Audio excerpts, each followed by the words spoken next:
Ancient Greece, a land of city-states, each with its own distinct identity, but two in particular stood out: Sparta and Athens. This is not the story of their clashing armies, but of something perhaps more intimate: the lives of their young bachelors. Sparta was a war-oriented society. From the age of 7, boys were taken from their families and placed in the agorge, a brutal system designed to mold them into perfect soldiers. This produced a particular type of young bachelor, the Spartan bachelor. Contrast this with Athens, a center of intellectual and artistic achievement. Athenian young men received a very different education. Education was a mix of physical training and academic pursuits. These differences shaped very contrasting experiences of bachelorhood. For Spartan bachelors, the concept of individuality was suppressed. Their lives were centered around their military unit. They lived in communal barracks, ate simple meals, and owned little beyond their weapons and shields.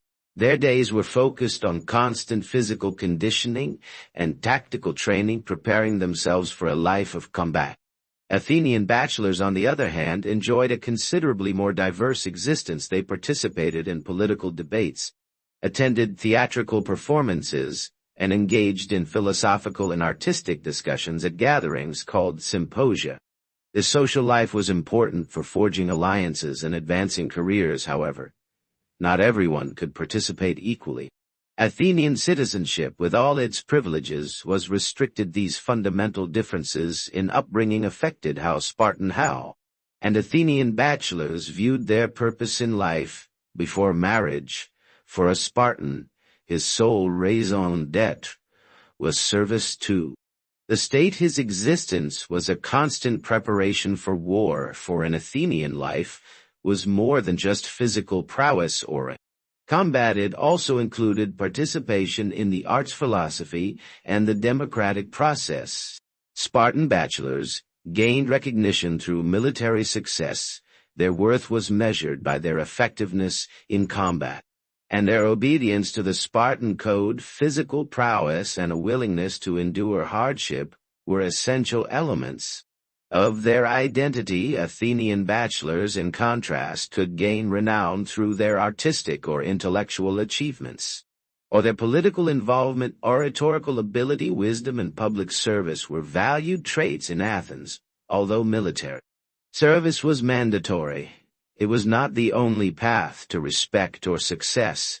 Even the prospect of marriage differed substantially.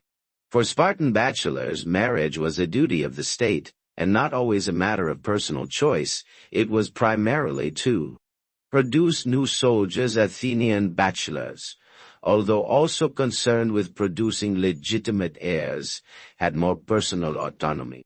In selecting a wife, the values and expectations placed on Spartan and Athenian bachelors created two radically different types of young men: one, a hardened warrior dedicated to the state and to battle; the other was a dynamic participant in civic life, valuing physical and intellectual development. The contrast between Spartan and Athenian bachelors provides insight into two very different ways of life.